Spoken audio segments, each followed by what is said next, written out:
எத்தனை பிரச்சனை இருந்தாலும் இதை கேள். தேவன் உனக்காக ஒரு வழியை வைத்திருக்கிறார்.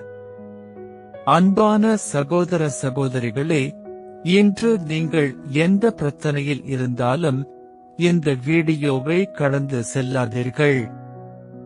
ஒருவேளை உங்களுடைய வாழ்க்கையில் எல்லா கதவுகளும் மூடப்பட்டது போல் இருக்கலாம், பணம் இல்லாமல் இருக்கலாம், கடன் தொல்லை இருக்கலாம், வேலை இல்லாமல் இருக்கலாம், குடும்பத்தில் பிரச்சனை இருக்கலாம், உடல்நிலை குறித்து கவலை இருக்கலாம், நீங்கள் நேசித்த ஒருவர் உங்களை விட்டு விலகி இருக்கலாம், அல்லது என் வாழ்க்கையில் இனிமேல் எதுவுமே நல்லதாக நடக்காது என்று உங்கள் மனதில் நினைத்துக் கொண்டிருக்கலாம். ஆனால் இன்று தேவன் உங்களிடம் ஒரு வார்த்தையை சொல்ல விரும்புகிறார். உன் வழி முடிந்துவிட்டது என்று நினைக்காதே, உனக்காக நான் இன்னும் ஒரு வழியை வைத்திருக்கிறேன். எத்தனை பிரச்சனை இருந்தாலுமா தேவன் வழி இல்லாத இடத்திலும் வழி செய்வார். அன்பான சகோதர சகோதரிகளே, இன்று நீங்கள் எந்த சூழ்நிலையில் இருக்கிறீர்கள் என்று எனக்கு தெரியாது. உங்கள் வாழ்க்கையில் என்ன பிரச்சனை நடக்கிறது என்றும் எனக்கு தெரியாது. ஆனால் இன்று இந்த வார்த்தையை மட்டும் உங்கள் இருதயத்தில் வைத்துக் கொள்ளுங்கள். தேவன் வழி இல்லாத இடத்திலும் வழி செய்வார். வேதாகமத்தில் ஏசாயா 43 அதிகாரம் 19 இறைவார்த்தை. தேவன் கூறுகிறார், இதோ நான் புதிய காரியத்தை செய்கிறேன், அது இப்பொழுது தோன்றும்.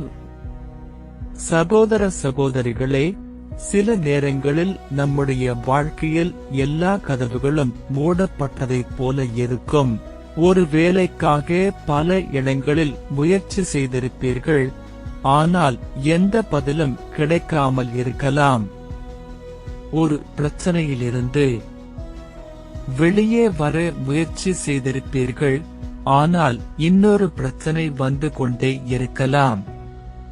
கடன் அதிகமாகி இருக்கலாம், குடும்பத்தில் பிரச்சனை இருக்கலாம், உறவுகளில் விரிசல் இருக்கலாம், நீங்கள் நேசித்த ஒருவர் உங்களை விட்டு விலகி இருக்கலாம்.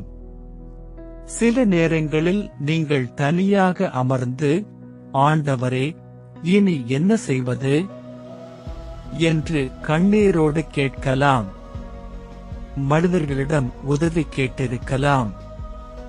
சிலர் உதவி செய்வதாக சொல்லிவிட்டு பின்னால் சென்றிருக்கலாம். சிலர், இது முடியாது, இதற்கு வழியே இல்லை, உன்னால் இதிலிருந்து வெளியே வர முடியாது என்று சொல்லி இருக்கலாம். ஆனால் சகோதர சகோதரிகளே, மனிதர்களுக்கு வழி தெரியாமல் இருக்கலாம். ஆனால் தேவனுக்கு வழி தெரியும். மனிதர்கள் பார்க்க முடியாத கதவை தேவன் பார்க்கிறார். மனிதர்களால் முடியாததை தேவன் செய்ய முடியும். மனிதர்கள் முடிவு என்று நினைக்கும் இடத்தில் தேவன் ஒரு புதிய ஆரம்பத்தை உருவாக்க முடியும். வேதாகமத்தில் இஸ்ரவேல் மக்கள் செங்கடலுக்கு முன்பாக நின்றார்கள். அவர்களுக்கு முன்னால் கடல், பின்னால் எகிப்தியர்களின் படை. இடப்பக்கம் வழியில்லை, வலப்பக்கம் வழியில்லை. மனித கண்களுக்கு பார்த்தால் இனி தப்பிக்க வழியே இல்லை. ஆனால் தேவனுடைய கையில் அது முடிவு அல்ல. தேவன் செங்கடலை பிளந்தார். அவர்கள் செல்ல முடியாத இடத்தில் தேவன் ஒரு பாதையை உருவாக்கினார். அதுதான் நம்முடைய தேவன். இன்று உன் வாழ்க்கையிலும் ஒரு செங்கடல் இருக்கலாம். உன் முன்னால் ஒரு பெரிய பிரச்சனை இருக்கலாம். ஆனால் பயப்படாதே. நீ பார்க்கிற தடையை விட உன்னை வழிநடத்துகிற தேவன் பெரியவர். நீ பார்க்க முடியாத வழியை தேவன் ஏற்கனவே பார்த்திருக்கிறார். சகோதர சகோதரிகளே, இன்று யாராவது உங்களை கைவிட்டிருந்தால் தேவன் உங்களை கைவிடவில்லை. யாராவது உங்களை நிராகரித்திருந்தால் தேவன் உங்களை நிராகரிக்கவில்லை. யாராவது உன்னால் முடியாது என்று சொல்லியிருந்தால் அந்த வார்த்தையை உங்கள் வாழ்க்கையின் இறுதி தீர்ப்பாக எடுத்துக் கொள்ளாதீர்கள். ஏனென்றால் உங்கள் வாழ்க்கையின் இறுதி வார்த்தை மனிதர்களுடையது அல்ல, தேவனுடையது. மனிதர்கள் கதவை மூடலாம், ஆனால் தேவன் புதிய கதவை திறக்க முடியும். மனிதர்கள் வாய்ப்பை மறுக்கலாம், ஆனால் தேவன் எதிர்பாராத இடத்திலிருந்து வாய்ப்பை கொண்டு வர முடியும். மனிதர்கள் உன்னை மறந்துவிடலாம், ஆனால் தேவன் உன்னை ஒருபோதும் மறக்க மாட்டார். இன்று உங்களுக்கு எதுவும் புரியாமல் இருக்கலாம். என் வாழ்க்கையில் ஏன் இப்படி நடக்கிறது என்று நீங்கள் கேட்கலாம். ஆனால் தேவன் அமைதியாக இருக்கிறார் என்பதால் தேவன் உங்களை விட்டுவிட்டார் என்று அர்த்தமில்லை. சில நேரங்களில் தேவன் நம்முடைய பிரச்சனையை உடனடியாக மாற்றாமல் இருக்கலாம், ஆனால் அந்த பிரச்சனையின் நடுவில் நம்மை மாற்றிக் கொண்டிருக்கிறார். நாம் காணாத இடத்தில் அவர் வேலை செய்து கொண்டிருக்கிறார். நாம் கேட்காத பதிலை அவர் தயார் செய்து கொண்டிருக்கிறார். நாம் நினைக்காத வழியை அவர் திறந்து கொண்டிருக்கிறார். அதனால் காத்திரு, ஜெபி, நம்பு, விடாமல் பிடித்துக்கொள். உன் சூழ்நிலை மாறவில்லை என்றாலும் தேவன் மாறவில்லை. உன் நிலைமை மாறவில்லை என்றாலும் தேவனுடைய வாக்குத்தத்தம் மாறவில்லை. இன்று உனக்கு வழி தெரியவில்லை என்றாலும் தேவனுக்கு வழி தெரியும். அன்பானவர்களே, இந்த வார்த்தையை இன்று உங்கள் இருதயத்தில் சொல்லிக் கொள்ளுங்கள். எனக்கு வழி தெரியவில்லை, ஆனால் என் தேவனுக்கு வழி தெரியும். என்னால் முடியவில்லை, ஆனால் என் தேவனால் முடியும். எல்லா கதவுகளும் மூடப்பட்டதாக தெரிகிறது, ஆனால் தேவன் எனக்காக ஒரு புதிய கதவை திறக்க முடியும். நீங்கள் இப்போது கண்ணீருடன் இருக்கலாம், ஆனால் அந்த கண்ணீர் உங்கள் கதையின் முடிவு அல்ல. தேவன் உங்கள் கண்ணீரை ஆனந்தமாக மாற்றக்கூடியவர். இன்று நீங்கள் தோல்வியடைந்ததாக நினைக்கலாம், ஆனால் தேவன் உங்கள் வாழ்க்கையில் இன்னும் ஒரு புதிய அத்தியாயத்தை எழுதிக் கொண்டிருக்கிறார். ஆகையால் நம்பிக்கையை விட்டுவிடாதீர்கள், ஜெபத்தை விட்டுவிடாதீர்கள், தேவனை விட்டுவிடாதீர்கள். ஏனென்றால் வழி இல்லாத இடத்திலும் வழி செய்வது நம்முடைய தேவன். இப்போது நாம் ஜெபிப்போம். அன்பான பரலோக தகப்பனே, இன்று இந்த வார்த்தையை கேட்கிற ஒவ்வொருவரையும் உமது கரங்களில் ஒப்படைக்கிறேன். அவர்களுடைய வாழ்க்கையில் மூடப்பட்ட கதவுகள் இருந்தால் உமது சித்தத்தின்படி புதிய கதவுகளை திறந்தருளும். வழி தெரியாமல் தவிக்கிறவர்களுக்கு வழி காட்டும். நம்பிக்கை இழந்தவர்களுக்கு புதிய நம்பிக்கையை தாரும். கண்ணீரோடு இருப்பவர்களுக்கு ஆறுதலை தாரும். இது முடியாது என்று மனிதர்கள் சொன்ன இடத்தில் உமது வல்லமையை வெளிப்படுத்தும். ஆண்டவரே, எங்களுடைய வாழ்க்கையில் எவ்வளவு பெரிய பிரச்சனை இருந்தாலும் அதைவிட நீர் பெரியவர் என்பதை நாங்கள் நம்புகிறோம்.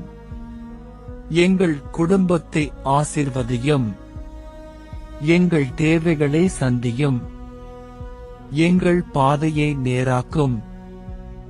எங்களுக்கு வழி தெரியாவிட்டாலும் நீர் வழி நடத்துகிறீர் என்ற நம்பிக்கையை தாரும். இயேசுவின் நாமத்தில் ஜெபிக்கிறோம். ஆமென். அன்பான சகோதர சகோதரிகளே, இன்று இந்த ஒரு வார்த்தையை மட்டும் மறந்து விடாதீர்கள். உனக்கு வழி தெரியவில்லை என்றாலும் கவலைப்படாதே, உனக்காக வழி செய்யும் தேவன் உன்னோடு இருக்கிறார். ஆமென், ஆமென், ஆமென். உன்னுடைய கண்ணீரை தேவன் பார்க்கிறார். ஒவ்வொரு இரவும் யாருக்கும் தெரியாமல் அழுதிருக்கலாம். தலையணையில் முகத்தை வைத்துக் கொண்டு, தேவனே, இன்னும் எவ்வளவு நாள் என்று மனதுக்குள் கதறியிருக்கலாம். வெளியில் சிரித்துக் கொண்டிருந்தாலும் உள்ளுக்குள் எவ்வளவு வலி இருக்கிறது என்பதை யாரிடமும் சொல்ல முடியாமல் தவித்திருக்கலாம். குடும்பத்தில் இருக்கும் பிரச்சனையாக இருக்கலாம், பணத்தின் பிரச்சனையாக இருக்கலாம், வேலை இல்லாத கவலையாக இருக்கலாம், உறவுகளில் ஏற்பட்ட காயமாக இருக்கலாம், அல்லது யாருக்கும் தெரியாத ஒரு தனிப்பட்ட வேதனையாக இருக்கலாம். ஆனால் இன்று ஒரு விஷயத்தை மட்டும் நினைத்துக் கொள்ளுங்கள். உங்கள் கண்ணீரை தேவன் பார்க்கிறார். நீங்கள் யாரிடமும் சொல்லாமல் அழுத அந்த இரவை தேவன் பார்த்திருக்கிறார். நீங்கள் தனியாக அமர்ந்து, எனக்கு மட்டும் ஏன் இவ்வளவு சோதனை என்று கேட்ட அந்த நேரத்தையும் தேவன் அறிந்திருக்கிறார். மற்றவர்கள் உங்கள் சிரிப்பை மட்டுமே பார்த்திருக்கலாம், ஆனால் தேவன் உங்கள் இருதயத்தை பார்க்கிறார். மற்றவர்கள் உங்கள் வார்த்தைகளை மட்டுமே கேட்டிருக்கலாம், ஆனால் நீங்கள் சொல்ல முடியாமல் விழுங்கிய கண்ணீரையும் தேவன் அறிந்திருக்கிறார். வேதாகமம் சொல்கிறது, என் அலைச்சலை நீர் எண்ணியிருக்கிறீர், என் கண்ணீரை உமது துருத்தியில் வைத்திருக்கிறீர். சங்கீதம் 58 அதிகாரம் 8வது இறை வார்த்தை. எவ்வளவு அழகான வார்த்தை தெரியுமா? உலகம் உங்கள் கண்ணீரை மறந்துவிடலாம், மனிதர்கள் உங்கள் வேதனையை புரிந்து கொள்ளாமல் போகலாம், ஆனால் தேவன் ஒன்றையும் மறப்பதில்லை. நீங்கள் இன்று உடைந்து போனது போல உணரலாம். என்னுடைய வாழ்க்கையில் இனி நல்லது நடக்குமா என்று சந்தேகப்படலாம். என்னுடைய ஜெபத்திற்கு தேவன் பதில் தருவாரா என்று காத்திருக்கலாம். ஆனால் தாமதம் என்பது தேவன் உங்களை மறந்துவிட்டார் என்பதல்ல. சில நேரங்களில் தேவன் நாம் கேட்பதை மட்டும் கொடுக்காமல் நாம் எதிர்பார்த்ததை விட பெரிய காரியத்தை ஆயத்தப்படுத்திக் கொண்டிருக்கிறார். நீங்கள் இன்று அழுகிறீர்கள் என்றால் அது உங்கள் கதை இங்கே முடிந்துவிட்டது என்று அர்த்தமல்ல. இது ஒரு அத்தியாயம் மட்டுமே. தேவன் இன்னும் உங்கள் வாழ்க்கையில் எழுதிக் கொண்டிருக்கிறார். நீங்கள் விழுந்த இடத்தையும் அவர் அறிந்திருக்கிறார். நீங்கள் இழந்ததையும் அவர் அறிந்திருக்கிறார். நீங்கள் எதிர்பார்த்தும் கிடைக்காததையும் அவர் அறிந்திருக்கிறார். அதனால் இன்று இரவு உங்கள் கண்ணீரை துடைத்துக் கொள்ளுங்கள். உங்கள் இருதயத்தை தேவனிடம் கொடுங்கள். தேவனே, எனக்கு புரியவில்லை, ஆனால் உம்மை நான் நம்புகிறேன் என்று மட்டும் சொல்லுங்கள். நீங்கள் சொல்ல முடியாத ஜெபத்தையும் தேவன் கேட்கிறார். வார்த்தைகள் இல்லாமல் அழுதாலும் அந்த கண்ணீரும் தேவனுக்கு ஒரு ஜெபம்தான். நீ தனியாக இல்லை. உன்னை யாரும் புரிந்து கொள்ளவில்லை என்று நினைத்தாலும் உன்னை முழுமையாக அறிந்தவர் ஒருவர் இருக்கிறார். அவர் உன்னை விட்டு விலகவில்லை. இன்று உன் கண்ணீராக இருக்கும் ஒன்று நாளை உன் சாட்சியாக மாறலாம். இன்று நீ கேட்கும் தேவனே ஏன் என்ற கேள்விக்கு ஒரு நாள் தேவன் நான் உன்னோடு இருந்தேன், என்று உன் வாழ்க்கையால் பதில் சொல்லக்கூடும்.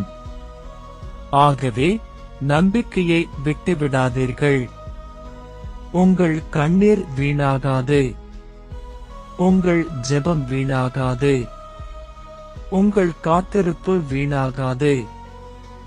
உன்னுடைய கண்ணீரை தேவன் பார்க்கிறார். உன்னுடைய வேதனையை தேவன் அறிகிறார். உன்னுடைய ஜெபத்தை தேவன் கேட்கிறார். இன்றிரவு அமைதியாக கண்களை மூடி சொல்லுங்கள். மூன்றாவது, கதவு மூடப்பட்டதா? ஒரு கதவு மூடப்பட்டு விட்டதற்காக தேவன் உங்களை மறந்துவிட்டார் என்று அர்த்தமில்லை. சில நேரங்களில் தேவன் ஒரு கதவை மூடுவது நம்மை இன்னொரு பெரிய கதவுக்குள் அழைத்துச் செல்லத்தான். நீங்கள் இழந்தது எல்லாம் உங்கள் வாழ்க்கையின் முடிவு அல்ல. சில நேரங்களில் ஒரு முடிவு போல தெரியும் இடத்தில்தான் தேவன் ஒரு புதிய ஆரம்பத்தை உருவாக்குகிறார். ஆகவே இன்று சொல்லுங்கள், தேவனே, எனக்கு வழி தெரியவில்லை, ஆனால் உமக்கு வழி தெரியும். என் வாழ்க்கையை உமது கைகளில் ஒப்படைக்கிறேன். நான்காவது, இயேசு உன்னை தனியாக விடமாட்டார். நீங்கள் தனியாக போராட வேண்டியதில்லை. இயேசு உங்களுடன் இருக்கிறார். நீங்கள் பலவீனமாக இருக்கும்போது அவர் உங்கள் பெலன். நீங்கள் பயப்படும்போது அவர் உங்கள் சமாதானம். நீங்கள் அழும்போது அவர் உங்கள் ஆறுதல். நீங்கள் விழும்போது அவர் உங்களை தூக்குகிறவர். அதனால் என்னால் முடியாது என்று சொல்லாதீர்கள். அதற்கு பதிலாக கிறிஸ்துவின் மூலம் நான் முன்னேறுவேன் என்று விசுவாசத்தோடு சொல்லுங்கள். இப்போது ஜெபிப்போம். அன்பான இயேசுவே, இந்த ஜெபத்தை கேட்கிற ஒவ்வொருவரையும் உமது கரங்களில் ஒப்படைக்கிறோம். அவர்களின் வாழ்க்கையில் இருக்கும் ஒவ்வொரு பிரச்சனையையும் நீர் அறிந்திருக்கிறீர். யாருக்கும் சொல்ல முடியாத கண்ணீரை நீர் அறிந்திருக்கிறீர். அவர்களின் குடும்ப பிரச்சனையை அறிந்திருக்கிறீர். அவர்களின் பொருளாதார நெருக்கடியை அறிந்திருக்கிறீர். அவர்களின் கடன் பாரத்தை அறிந்திருக்கிறீர். அவர்களின் வேலை பற்றிய கவலையை அறிந்திருக்கிறீர். அவர்களின் எதிர்காலத்தை பற்றிய பயத்தை அறிந்திருக்கிறீர். ஆண்டவரே, அவர்களுக்கு வழி திறந்தருளும். மூடப்பட்ட கதவுகளுக்கு முன்பாக நிற்கிறவர்களுக்கு புதிய கதவை திறந்தருளும். நம்பிக்கையை இழந்தவர்களுக்கு புதிய நம்பிக்கையை தாரும். அழுகிறவர்களுக்கு உமது ஆறுதலை தாரும். பயப்படுகிறவர்களுக்கு உமது சமாதானத்தை தாரும். பலவீனமாக இருப்பவர்களுக்கு புதிய பலனை தாரும். ஒரு சிறப்பு வேண்டுதல். ஆண்டவரே, இந்த வீடியோவை பார்க்கும் ஒருவருடைய வாழ்க்கையில் நீண்ட நாட்களாக தீராமல் இருக்கும் ஒரு பிரச்சனை இருந்தால் அந்த பிரச்சனையின் நடுவில் நீர் செயல்படுவீராக. அவர்களுக்கு சரியான மனிதர்களை சந்திக்கச் செய்வீராக. சரியான வாய்ப்புகளை திறப்பீராக. சரியான முடிவுகளை எடுக்க ஞானத்தை தாரும்.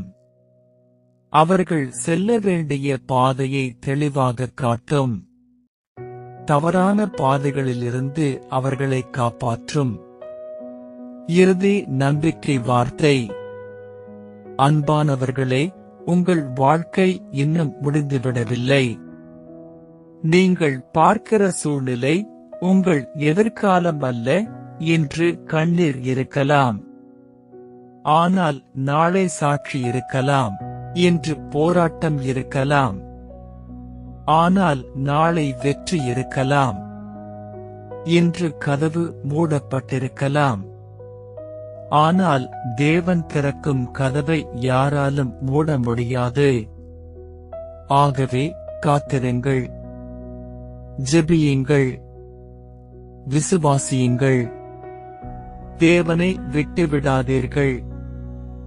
ஏனென்றால் உனக்கு வழி தெரியாமல் இருக்கலாம், ஆனால் உனக்காக வழியை உருவாக்குகிற தேவன் உன்னுடன் இருக்கிறார்.